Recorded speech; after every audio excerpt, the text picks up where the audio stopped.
So guys इसके पहले वाली वीडियो में हमने एपिसोड 1 का ब्रेक डाउन किया था। तो एपिसोड 2 की शुरुआत एपिसोड 1 की कहानी की एंडिंग के साथ ही होती है। हालांकि हमें यहाँ पर मेफिस्टो के कई सारे क्लूज देखने को मिलते हैं, कई सारे ईस्टर एग, जिसे हम वीडियो में आगे डिस्कस करेंगे। और मेफिस्टो कौन है इसे भी हम वीडियो के आगे में ही डिस्कस करेंगे। इस एपिसोड में हमें इस पूरी सीरीज का एक मेन प्लॉट पता चलता है। वो क्या है, चलिए उसके बारे में डिस्कस करते हैं। एपिसोड की शुरुआत होती है और हम देखते हैं बिली को, बिली जिसके मुंह में अभी भी टेप लगा हुआ है। वही हम देखते हैं एगाथा को, जो कि कहीं बाहर जाने चाह रही थी। बिली उसके पास जाता है और एगाथा उसके मुंह से टेप हटाती है, जहां पर तभी बिली यहाँ पर एगाथा से कहता है कि कैसे उसे विचेस रोड जाना है। और विचेस रोड ये वही इसका सस्पेंस है जो कि सीरीज का बेस हमें नजर आने वाला है। अब विचेस रोड को समझने के लिए हमें थोड़े कॉमिक्स बुक्स के रेफरेंस लेने होंगे, क्योंकि कॉमिक्स बुक्स में विचेस रोड एग्जिस्ट करता है। विचेस रोड जो कि अर्थ में एक दूसरे डायमेंशन में एग्जिस्ट करता है। विचेस रोड एक ऐसा रास्ता है जहां पर सॉर्सरर, विचेस या फिर ऐसा कोई भी क्रिएटर जो कि जादू जानता है, मैजिक जानता है, वो इस जर्नी में जा सकता है। इस पूरी यात्रा में उसे कई सारी परीक्षाएं देनी पड़ती है, कई सारी दिक्कतों का सामना करना पड़ता है और यहाँ पर उसकी सारी इच्छाओं की पूर्ति होती है जो भी इस रोड में जाता है। यानी कि जो भी इस रास्ते में जाता है, जिसने भी सारी परीक्षाओं को क्रॉस कर लिया, उन्हें वो सब मिल जाता है जो वो चाहते हैं। यहाँ तक कि उनकी पावर भी कई गुना बढ़ जाती है। पर अगर तुम्हें लगता है कि इस रोड में जाकर केवल तुम्हें मिलेगा, तो ये बात सही नहीं है, बल्कि यहाँ पर तुम्हें कुछ सेक्रीफाइस भी करना पड़ता है। जैसे कि याद होगा कि तुम्हें इन्फिनिटी वॉर में कैसे थेनोस ने अपनी बेटी का सेक्रीफाइस कर दिया था सोल स्टोन के लिए वॉर मील में, ठीक वैसे यहाँ पर तुम्हें अपना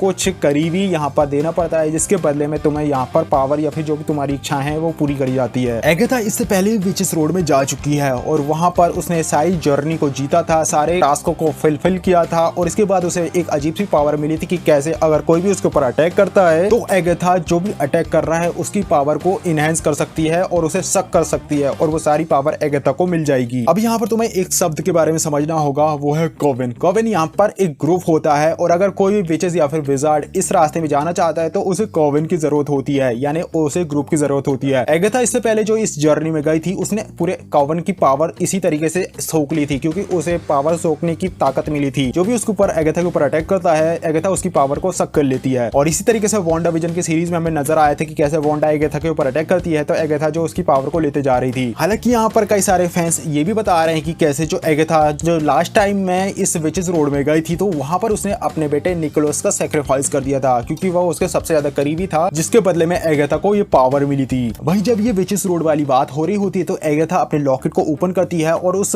हेयर यानी बाल को देखती है, तो हमें यहाँ पर थोड़ा सा कनेक्शन फील होता है कि शायद ये बाल उसी के बेटे के हो। देखो अगर हम बात करें कॉमिक्स की तो इस तरह की डील हमें दो जगह देखने को मिली थी, जहां पर वॉर मिल में वो रेड स्कल करता है और वहीं मेफिस्टो जो कि तुम्हारी कुछ कीमती चीज को लेता है और इसके बदले में तुम्हें जो चाहिए वो तुम्हें देता है। हम बात करें स्पाइडरमैन की तो हाँ, स्पाइडरमैन की कहानी में भी हमें यही देखने को मिला था। वहीं हमें इसमें दिखाया जाता है कि कैसे एगाथा विली से उसके बारे में पूछती है, उसका नाम, उसका पूरी आइडेंटिटी क्या है, तो हमें दिखाया जाता है कि कैसे बिली का मुंह सिल जाता है और उसमें एम साइन नजर आता है और ये शायद मेफिस्टो का सिग्नल हो सकता है। कोवेन की बात है तो यहाँ पर एक समूह है विचेस का, जिनमें अलग अलग तरीके की पावर होती है। अब ये लोग उस ग्रुप को बनाने के लिए घर से बाहर जाते हैं, विचेस को ढूंढते हैं। ये लोग बाहर जा ही रहे थे कि तब इन्हें वो प्लाट नजर आता है जहाँ पर वांडा ने अपने हैक्स को क्रिएट किया था। ये वही प्लाट था जहाँ पर विजन ने वांडा और अपनी फैमिली के लिए खरीदा था। यहाँ के नजारे देखकर ये बात पूरी समझ आ रही थी कि कैसे जो वेस्ट व्यू के लोग हैं वो वांडा से कितने ज्यादा हेट करते हैं। उन्होंने उसके सिंबल के ऊपर क्रॉस निशान बनाया था, वहीं बैड विच भी लिखा था। अब वांडा ने जो भी वेस्ट व्यू के लोगों के साथ किया था वो इसी के लायक है, उनकी हेट के जस्टिफाई करती है उनकी हेट यहाँ पर वांडा के प्रति। एगाथा अपने विचेस कोवेन को ढूंढते हुए एक साइकिक मैडम कॉर्ड्यू के पास पहुंचती है और ये भी कॉमिक्स में एग्जिस्ट करती है और इनका संबंध पेरेंट मॉर्डॉक के साथ में था। अब एगाथा यहाँ पर उनको मनाने की कोशिश करती है कि क्यों ना उसके कोवेन को ज्वाइन करे, उसके साथ विचेस रोड में चले, लेकिन शायद ही यहाँ पर कोई विचेस यहाँ पर एगाथा के साथ जाने के लिए तैयार होगी, क्योंकि एगाथा फेमस है अपनी लास्ट जर्नी के लिए कि कैसे उसने पूरे कोवेन की पावर को खींच लिया था। अब यहाँ पर एगाथा की बातों को सुनते हुए लिलिया उससे सबसे बड़ा सवाल करती कि क्या भरोसा है कि तुम इस बार भी अपने साथियों की पावर को नहीं खींच लोगी जैसा कि तुमने लास्ट टाइम किया था। तो यहाँ पर एगाथा उसे एक बहुत बड़े राज के बारे में बताती है, जो कि उसका राज था कि कैसे उसकी पावर काम करती है। दरअसल एगाथा उसे बताती कि कैसे अगर कोई भी विचेस अपनी पावर के साथ एगाथा के ऊपर अटैक करेगी तभी एगाथा अपने डिफेंस में उसकी पावर को शक कर सकती है। यानी कि यहाँ पर ये बाउंड्री है कि एगाथा किसी विचेस की पावर तभी ले सकती है जब उसके ऊपर उस विच ने अटैक किया हो। अब यहाँ पर एगाथा को लिलिया एक लिस्ट देती है जहाँ पर कई सारे विचेस के नाम थे, जो कि उसे बताती है कि तुम इस लिस्ट के हिसाब से उन सारे विचेस को इकट्ठा कर सकती हो जो तुम्हारे कोवेन का पार्ट बनेगी। इसमें हमें जेनिफर किल का नाम दिखाई देता है। एगाथा उसके पास भी जाती है, उसे मनाने की कोशिश करती है। इसका अस्तित्व भी कॉमिक बुक में होता है। अब यहाँ पर ये जो विच होती है वो एगाथा से बात करती है, तभी वो विली को देखती है और यहाँ पर कुछ अजीब सी बात बोलती है कि कैसे ये कौन है, क्या एक और चाइल्ड सेक्रीफाइस। और हमें यहाँ पर एक और क्लू मिलता है कि शायद एगाथा ने अपने बच्चे का सेक्रीफाइस किया था लास्ट टाइम। फिर इसके बाद ये दूसरी विच जिसका नाम एलिशु होता है उसे मनाने के लिए जाते हैं। इसका अस्तित्व भी कॉमिक्स में हमें देखने को मिलता है। अब इन्हें एक और विच के पास जाना था।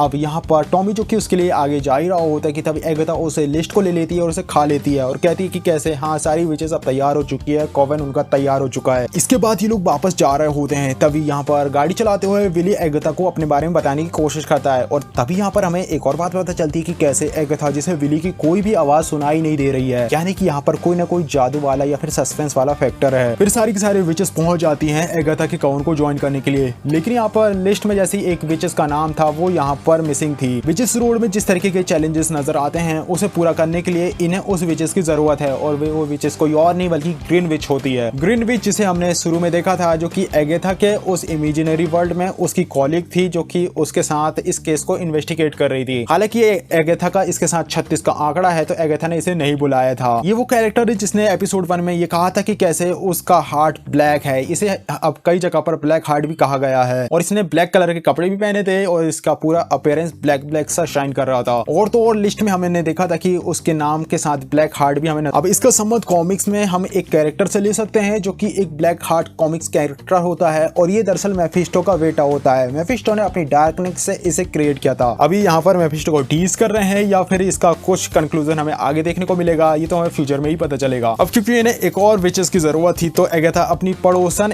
एक मिसेस को तैयार कर लेती है इसके लिए। ये होती है मिसेस हार्ट। अब यहाँ पर एगाथा जैसे तैसे इन्हें मना कर ले आती है और सबको बताती कि ये एक ग्रीन विच है। यहाँ पर जितनी विचेस थी उन्हें लगता है कि ये जो मिस हार्ट्स हैं वो एक ग्रीन विच है। यानी तुम सोच सकते हो ना कि एगाथा यहाँ पर कौन सा खेल खेल रही है। अब एगाथा जब उस जर्नी में जाएगी तो सोचकर देखो ना कि अलग अलग तरीके के टेस्ट इनके होंगे तो इन्हें ग्रीन विच की जरूरत होगी, लेकिन एगाथा ने यहाँ पर ग्रीन विच है ही नहीं उसके पास। और ये भी एक काफी बड़ा ट्विस्ट हमें आगे के एपिसोड में नजर आने वाला है। अब क्योंकि इन्हें उस रोड में जाना था और उस रोड का दरवाजा खुलता वेलर्ड ऑफ विच से और वही हमें दिखाया जाता है कि घर के बाहर कैसे सेलम 7 पहुंच चुके थे एगाथा को पकड़ने के लिए और इसे यहाँ पर एगाथा का पता दिया था ग्रीन विच ने। अब ये लोग तो घर के बाहर आ चुके थे एगाथा को पकड़ने के लिए क्योंकि तभी एगाथा की किस्मत अच्छी होती है और विचेस रोड का दरवाजा ओपन हो जाता है। इससे पहले कि सेलन 7 इसे पकड़ पाता एगाथा और उसका पूरा का पूरा कोवेन जो कि अब विचेस रोड में आगे बढ़ जाता है। यानी कि अब पूरी की पूरी विचेस रोड की जर्नी हमें नेक्स्ट एपिसोड में देखने को मिलेगी। अब इस एपिसोड में हमें कई सारी चीजें पता चलेगी कैसे एगाथा ने ग्रीन विच की हेल्प नहीं ली है, यानी कि कई सारी दिक्कत अब इसे फेस करनी होगी इस पूरे रास्ते में। वही यहाँ पर इन्होंने एक नॉर्मल से इंसान की हेल्प ली है। अब उसका भी क्या होता है ये तो हमें आगे पता चलेगा। वहीं अगर हम बात करें इनके मोटिव की तो एगाथा का मोटिव है कि उसकी पावर उसे वापस मिल जाए, वहीं विली का मोटिव है कि वो और भी ज्यादा पावरफुल हो जाए। वहीं विली अब यहाँ पर इस यूनिवर्स में इस जगह पर कैसे एग्जिस्ट करता है क्योंकि एगाथा कहीं वांडा ने अपनी पावर से विली को बनाया था और वहां पर विली और टॉमी खत्म हो चुके थे। अब इसकी ये कैसे एग्जिस्ट करता है ये भी काफी बड़ा सस्पेंस है। यानी बहुत सारे सवाल हैं अभी हमारे पास और इन सारे सवालों का जवाब हमें आगे के एपिसोड में मिलते जाएगा। हालांकि यहाँ पर हमें काफी बड़ी चीज यहाँ पर प्लॉट के बारे में पता चला कि कैसे ये पूरा एपिसोड विचेस रोड के ऊपर होने वाला है। सो गाइस ये था एक छोटा सा ब्रेकडाउन जहाँ पर हमने बात करी एपिसोड 2 के कुछ क्लूज की, जहाँ पर कई सारी चीजें हमें पता चली, कुछ मुख्य इंफॉर्मेशन हमें मिली यहाँ पर। आई होप वीडियो तुम्हें पसंद आएगा। वीडियो अच्छा लगा प्लीज वीडियो को लाइक कर चैनल को सब्सक्राइब करेगा। मिलते हैं नेक्स्ट वीडियो में, तब तक के लिए बाय।